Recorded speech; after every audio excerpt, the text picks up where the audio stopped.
अस्सलामुअलैकुम वरहमतुल्लाहि वबरकातुहू। नाज़रीन, एक नई वीडियो के साथ हाज़िर खिदमत है। आज की वीडियो इंतहाई अफसोस और दुख के साथ है, चूँकि ऑफ द स्क्रीन के हवाले से हम रिएक्शन वीडियो करें, लेकिन सदमा भी है, अफसोस भी है, लेकिन ये नहीं होना चाहिए था, हो गया। लेकिन अब बहुत हो गया सब्र, अब सब्र का पैमाना लबरेज़ हो गया है।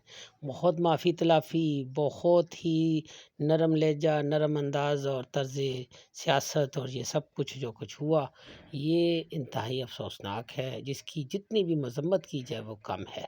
और पड़ोस में जो ज़हर उगला गया, जो कि हमारा एक पड़ोसी मुल्क जो अबदी दुश्मन है, जो अज़ल से जो हमें बिल्कुल फलता-फूलता देखता देखता नहीं चाहता, उसने हमेशा से ही कोई मौका हाथ से नहीं जाने दिया और हर वक्त वो ज़हर उगलता है कि यानी एक ऐसी तंज़ीम जो कि इंडियन प्लांटेड और इंडियन प्रोड्यूस है।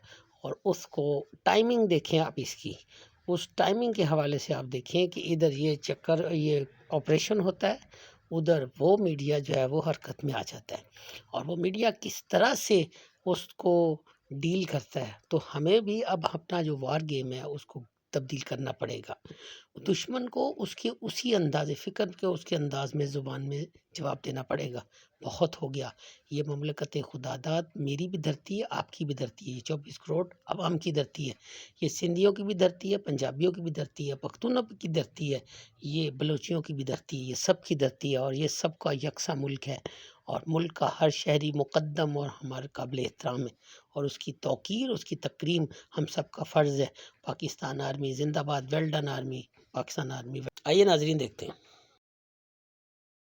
गोलान की पहाड़ियों के बीचों बीच जो ट्रेन इंसिडेंट हुआ, जो ट्रेन को हाईजैक किया गया, वो कल ऑपरेशन मुकम्मल करके एसएसटी कमांडोज ने सैकड़ों की तादाद में यह गवालियों को बाजियाब करवाया है और बहुत से लोगों का उनकी फैमिलीज के साथ भी बाकायदा कांटेक्ट हो चुका है और वो अपने प्यारों की तरफ रवाना भी हो चुके हैं। एसएसटी कमांडोज ने बड़ी पेशेवराना महारत में उस मकाम पर, उस टेरेन में ये ऑपरेशन किया है जो कि लगभग सिक्योरिटी जराए जो दुनिया भर के हैं वो ये कहते थे कि काफी मुश्किल है या नामुमकिनात के करीब है, उसमें अपनी पेशेवराना महारत से वो काम कर दिखाया जिससे पाकिस्तान आर्म फोर्सेस का पूरी दुनिया में डंका बज रहा है। दूसरी तरफ जो दहशतगर्द थे उन्होंने जानबूझकर ऐसी ट्रेन को चूज किया जो कि काफी दुश्वार गुजार थी और मच से सिर्फ सड़क का, ट्रेन तक का रास्ता जो था मैदान नहीं थे, पहाड़ी इलाका था। दूसरी तरफ पूरी तौर पर जैसे ही इंसिडेंट होता है, हमारे पड़ोस में हमारे दुश्मन, जिन्हें हम दुश्मन कहेंगे, वो फौरी तौर पर एक्टिव होते हैं, पाकिस्तान के खिलाफ बकवास शुरू करते हैं और मेजर गोरावारिया हो, जनरल जीडी बख्शी हो या उनके जितने भी वॉर मॉन्गर एनालिस्ट या फिर साथ ही साथ पूरे का पूरा उनका गोदी मीडिया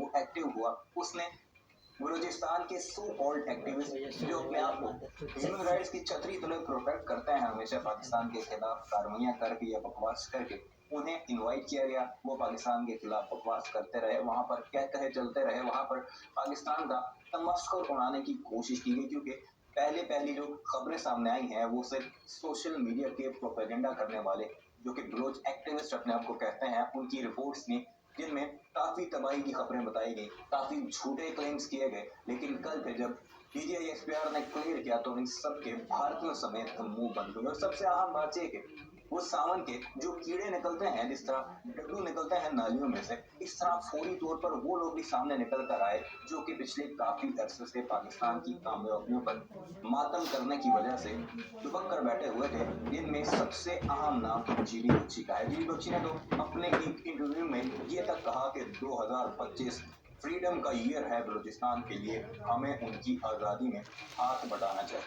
तो हम अपने इस प्लेटफॉर्म की तरफ से उन्हें इनवाइट करते हैं कि अपनी हुकूमत को कहें कि वो खुलकर बलूचिस्तान को आज़ाद करवाने की कोशिश करना, जितनी उनमें तपड़ है या जितनी उनमें हिम्मत है। क्योंकि फिर अगर पाकिस्तान ने कुछ किया तो फिर आपको वो पुराना खालिस्तान याद आ जाएगा जैसे पंजाब में हुआ था 80 और 90 की दिहाई में, जब आप रोते और गिड़गिड़ाते पाकिस्तान को मदद के लिए आवाजें मारा करते थे कि इन पंजाबियों की मदद करना छोड़ दो, इन सिखों की मदद करना छोड़ दो ताकि हम इनसे निपट सकें। फिर वो कश्मीरी भी आपको याद आएगा। और इस वक्त जो 15 के करीब भारत की रियासतें हैं जिनमें नक्सल भी मौजूद हैं, जिनमें कुकीज भी मौजूद हैं, जिनमें नागाज भी मौजूद हैं, जिनमें खालिस्तानी भी हैं, कश्मीरी भी हैं और ऐसी बेशुमार तहरीकें जो कि फिर आपको याद आएंगी कि चाइना किस तरह उस तरफ से उन्हें सपोर्ट करता है और दूसरी तरफ से पाकिस्तान कैसे उन्हें सपोर्ट करता है और खुलकर करता है, तो फिर हम देखते हैं तो फिर आप कैसे बलूचिस्तान को आज़ाद करवाते हैं और फिर हम कैसे भारत के टुकड़े टुकड़े करते हैं। और दूसरी सबसे अहम बात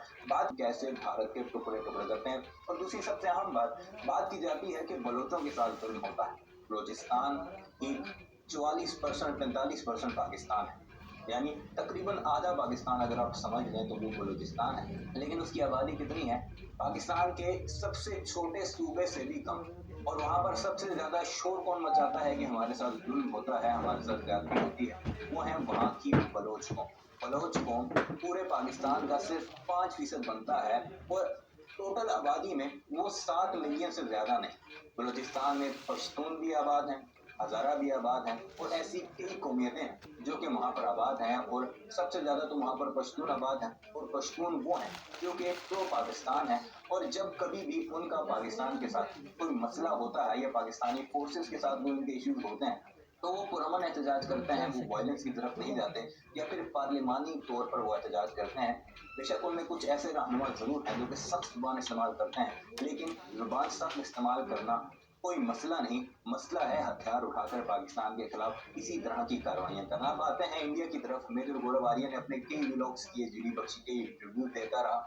बलूचिस्तान के एक्टिविस्ट जो अपने आप को कहते हैं वो भारत के मीडिया चैनल पर बैठे दिखाई दिए, लेकिन सबसे अहम यह है कि इनमें से किसी एक ने भी अपने कभी भी मुल्क के मसाइल की तरफ तवज्जो नहीं दी। भारत में चाहे कुछ भी हो जाए, भारत का मीडिया ना उसे रिपोर्ट करता है, ना भारत की सोशल मीडिया पर उसे आने दिया जाता है, इतनी ज्यादा सेंसरशिप है। सिर्फ छोटे मोटे टिक्कर चल के उन्हें दुनिया के सामने लाया जाता है और फिर खामोशी छा जाती है। सिर्फ चंद ऐसे गिने चुने एक्टिविस्ट हैं जिन्हें आप रियल जर्नलिस्ट कह सकते हैं, वो अगर बात करते भी हैं तो उन पर कदगने लगाई जाती हैं, उन पर केसेस करके उन्हें जेलों में ठूंसने की कोशिश की जाती है। अगर आप भारत के नक्शे को देखें तो उसमें एक एरिया है रेड कॉरिडोर। इस रेड कॉरिडोर के इर्द गिर्द ये जो कॉरिडोर है, इसके इर्द गिर्द 9 ऐसी रियासतें हैं जो कि किसी भी वक्त भारत से अलग हो सकती हैं। ये नक्शे में आप देख सकते हैं, ये रेड कॉरिडोर को मेंशन किया गया है और उसमें इर्द गिर्द 9 रियासतें हैं जो कि उन 28 में से 9 रियासतें हैं, जबकि इसके अलावा भी ऐसी 6 रियासतें हैं जिनमें पंजाब और कश्मीर की रियासत भी शामिल है, जो कि भारत से अलहदा होना चाहते हैं, जो कि आज़ादी हासिल करना चाहते हैं। और पीपल रिपब्लिक ऑफ नागालैंड एक ऐसा एरिया मुश्तमिल है उस वहाँ पर जहाँ जो कि भारत के कानून को नहीं मानता, जो भारत की पार्लियामेंट को नहीं मानता, जो भारत की फौज को नहीं मानता, यानी कि एक ऐसा एरिया भारत के अंदर मौजूद है जो कि अपने आप को आजाद कहता है। उनका अपना झंडा है, उनका अपना कौमी तराना है, उनका अपना प्राइम मिनिस्टर है, उनकी अपनी पार्लियामेंट है और उनका जो प्राइम मिनिस्टर है वो दूसरे ममालिक जाकर विजिट भी करता है as a prime minister of Nagaland. और आपके सामने ये जो झंडा लहराया जा रहा है, ये जो स्क्रीन पर चल रहा है, ये उसी मुल्क का झंडा है। इसकी 20,000 के करीब अपनी ट्रेंड आर्मी है।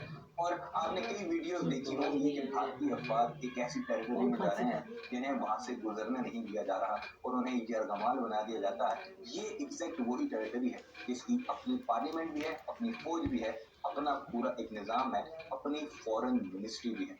ये है हालात हमारे पड़ोस के कि अगर हमें छेड़ोगे तो फिर जब हमने कुछ किया तो फिर वो पहली तरह की तो फिर पहले की तरह रोगे। और हमें करना भी चाहिए क्योंकि जब से हमारा ईस्टर्न बॉर्डर जो है वो खामोश होता है, हमारे वेस्ट के बॉर्डर्स पर हमारे खिलाफ कार्रवाइयां शुरू हो जाती हैं। और जब से सीज फायर हुआ है भारत के साथ, जो कि होना चाहिए था, अमन होना चाहिए भारत के साथ, लेकिन अगर वो हमारे साथ इस तरह की कार्रवाइयां करेगा और फिर सेलिब्रेट करेगा तो फिर उसको उसी की जुबान में जवाब देना चाहिए। सारे मामले में आपकी क्या राय है कमेंट सेक्शन में जरूर बताइएगा।